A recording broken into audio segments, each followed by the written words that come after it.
Late 1993 was one of the busiest times for the New York Police Department, NYPD. The crime rates in the city meant the NYPD received a lot of calls that they can't remember today. But a particular call on October 19th, 1993, from West 140th Street Harlem section of Manhattan hasn't been forgotten till today. What the police found at the scene was too gruesome to be forgotten. A mummified body in the most unexpected place. Whose body is it? And where was it found? Hi, and welcome back to Mysterious Hook. Today we are looking at the disturbing case of Bobby Wells.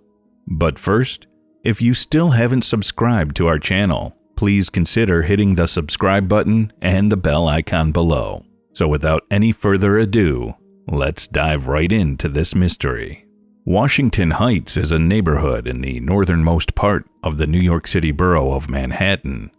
With a population of over 100,000, the neighborhood is home to a vibrant and diverse Latin American community. The neighborhood offers a unique cultural experience and a good number of recreational centers which attract several people. However, Washington Heights was known to have high crime rates, especially from the 60s to the early 90s. And it is here, in that era, that we begin our story. But first, to go back to the very beginning, Robert Worley, also known as Bobby Wells, was born on December 18, 1938. He was the last child of a family of 7, a family he didn't spend much time with before his arrest. In 1963, he was convicted of abuse and assault of a woman and ended up spending 3 years of his life in Sing Sing prison in upstate New York. After Bobby was released from prison in 1969, he changed his name from Robert Worley to Bobby Wells, and he moved in with his brother, Fred Worley, at Edgecombe Avenue in the Washington Heights neighborhood of Manhattan, New York City. There, he worked as a building superintendent for an apartment building. Bobby stayed with Fred for some time before he disappeared between 1966 and 1967, never to return. Fred and every other member of the family never heard from Bobby for more than 2 decades until 1993, when they got closure most unexpectedly. Fred received a call that his brother was found dead at an apartment that belonged to Dorian Corey, a deceased drag queen. Dorian Corey was born on June 6, 1937 in Buffalo, New York. She attended college at Parsons School of Design in the late 1950s. While Dorian was studying, she was drawn to the underground culture of the ballroom. Since then, Dorian appeared in drag queen beauty pageants. Dorian pushed for her name to be heard, and eventually she gained the fame that she worked for as a drag queen. She appeared in a game-changing documentary titled Paris is Burning, and also appeared on talk shows like The Joan Rivers Show to discuss the ball culture and other things. But even with that, Dorian needed to pay the bills, so she did extra work on the side. She worked out of her apartment as a seamstress, and at the same time, Dorian made her house a safe space for those in need of a home. Folks who came out with their true identity and were rejected by their family found comfort and love in Dorian's home, named House of Corey. In August 1993, Dorian was working with Pepper LaBeja, an American drag queen and fashion designer, on a ball at Webster Hall. Unknown to them, the ball would never take place. On August 29, 1993, 56-year-old Dorian died of AIDS. The 1980s were particularly horrendous for people with AIDS. There were no treatments, and everyone who had AIDS back then died pretty quickly. In the 90s, there were improvements, but there were not enough to cure the likes of Dorian. The whole neighborhood mourned Dorian, as she was one of the people they looked up to in the community. But no one knew the drag queen had a skeleton in her closet. After Dorian died, her belongings were left for her caregiver and friend, Lois Taylor, who sold Dorian's dresses as costumes and made money off them. Taylor would visit Dorian's home with her clients to look at the costume they needed every time there was a business deal.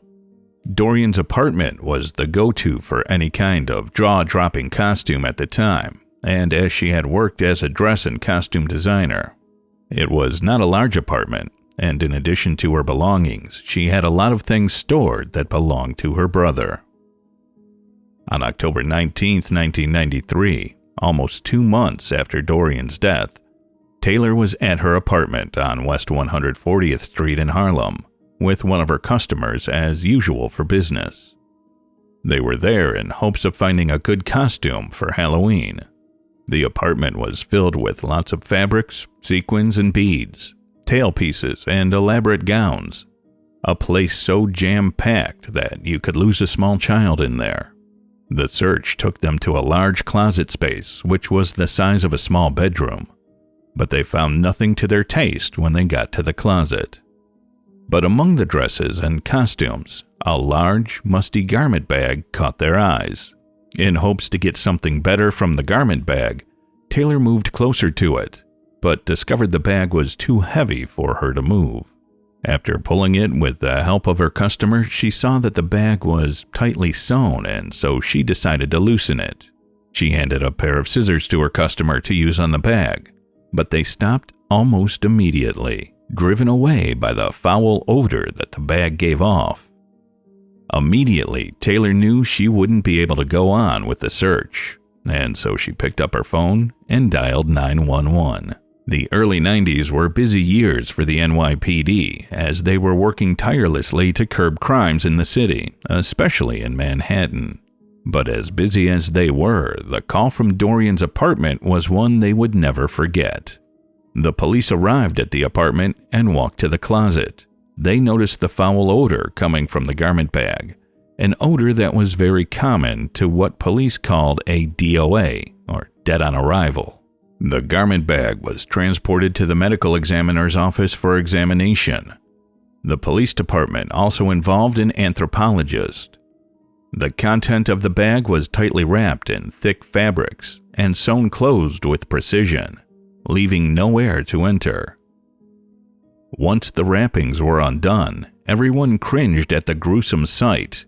Before them was the mummified body of a man, bound up and wrapped in plastic. He was folded into the fetal position with a bullet hole in his head. The body was in a dried and shriveled state, so it was difficult to know who he was or when he died. At the time, technology was not advanced enough to identify the remains. The police had a lot to do.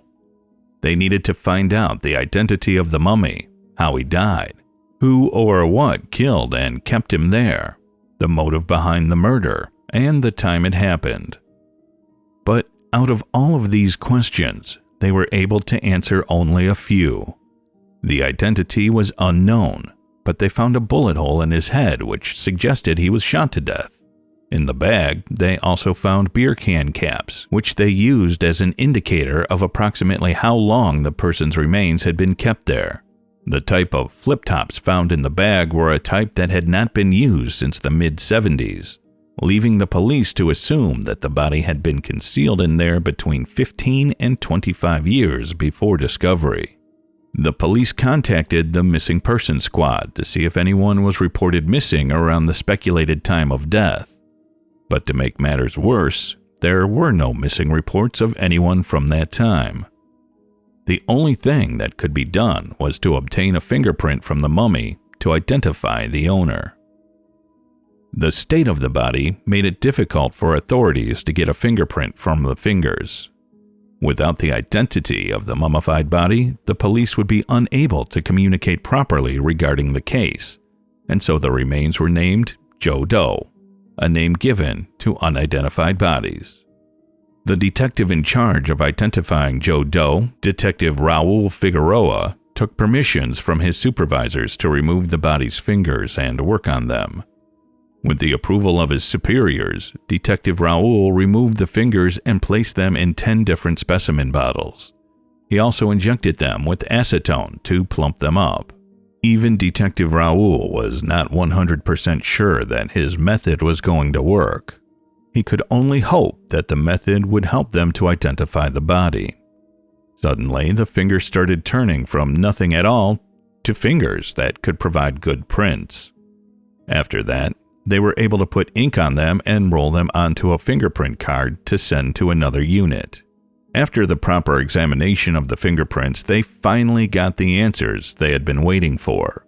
Joe Doe was identified as Robert Worley, also known as Bobby Wells. But even after the authorities were able to uncover his identity, they still had a few questions. What was the relationship between Dorian Corey and Bobby Wells?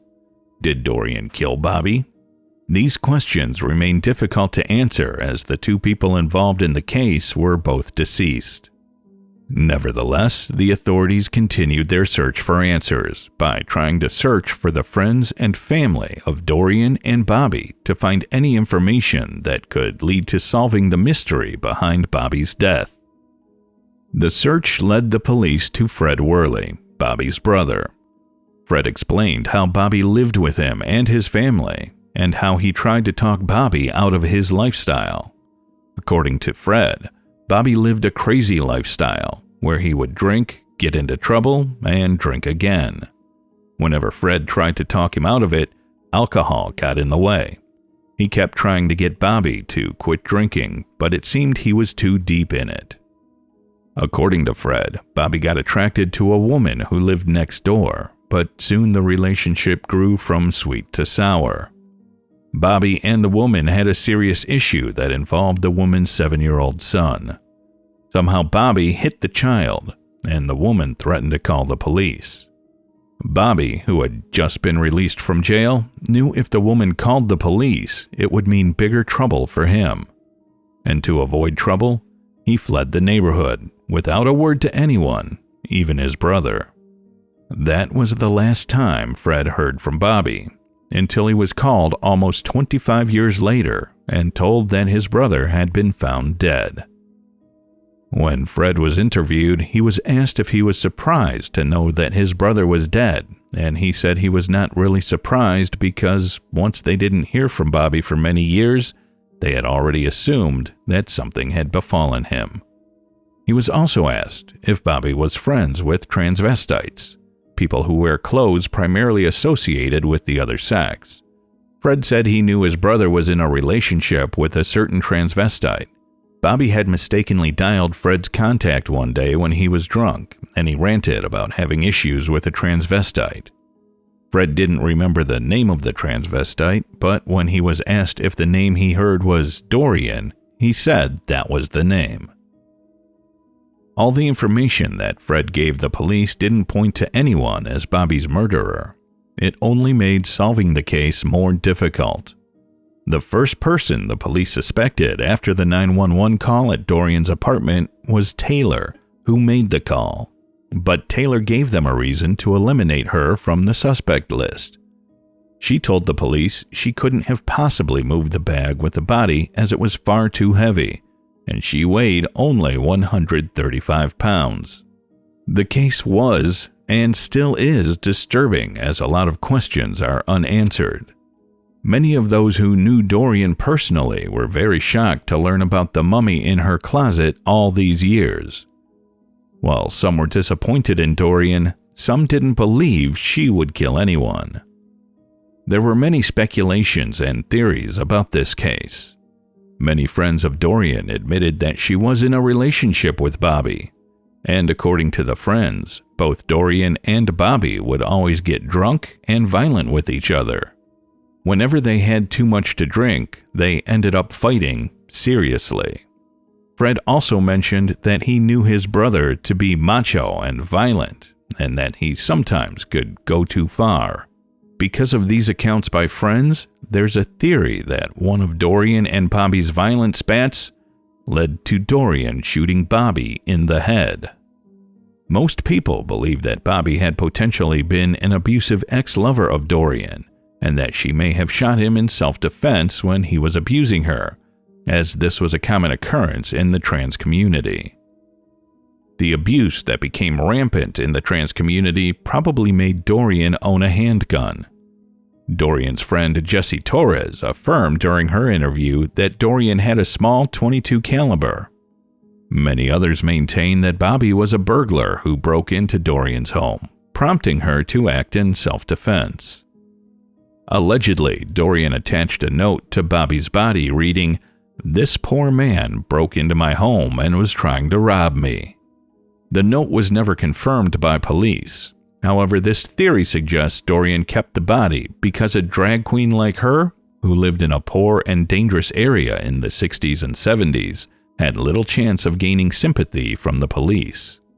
According to Taylor, after she discovered the heavy bag, she found a short story written by Dorian. She said the story was written in the third person about a transgender woman who killed her lover in revenge. The lover had pressured the trans woman into having sex reassignment surgery. Many believe the story relates to Dorian's. She had a breast implant and had possibly taken female hormones. Therefore, the story references Dorian's life, including the Pearl Box Revue, which was a touring drag show she had performed with in the 60s. According to Trisha Zeigenhorn's article, Did You Know?, a friend of Dorian claimed that Dorian confessed on her deathbed to committing a murder. It is not clear if the police interviewed the said friend, but if they did, nothing came out of it. In spite of all these theories, some people believe Dorian had nothing to do with the killing. Lentelme, who was also Dorian's friend, said he had been to her place several times and never smelled a foul odor aside from a musty stench he said was common in older New York City buildings. After the police spoke to some of Dorian's friends, they were thrown into more confusion as some implied that in 1988, Dorian moved from her apartment at 150th Street, St. Nichols Avenue, to one located 10 blocks over on West 140th Street. With this information, some posited that the body was in the closet of the apartment before Dorian moved in. Therefore, some believed that Dorian was probably hiding the body in her closet to protect the actual murderer. None of these theories were confirmed true by the police, as there was no valid evidence to back these claims and stories. However, the most accepted version was that Bobby was an abusive ex-lover who got shot in self-defense. Bobby's family didn't claim his body. He was buried on Hart Island off the coast of the Bronx in November 1993 in an area called Potter's Field. No funeral was held for Bobby. Dorian's ashes were also spread on City Island. And that's how the case of Bobby Wells remains a mystery today. All that Bobby's family knows is that he was murdered, but they are not sure who killed him or what led to his death. No one knows what happened, except for Bobby and Dorian, who are both dead. Without any type of first-hand testimony from either of the two or both of them, we can agree that the mystery of how Bobby died and how he ended up mummified in a famous drag queen's closet will never be solved. But if Dorian truly killed Bobby, we could say she got away with murder. What do you think about this case? Let us know in the comment section.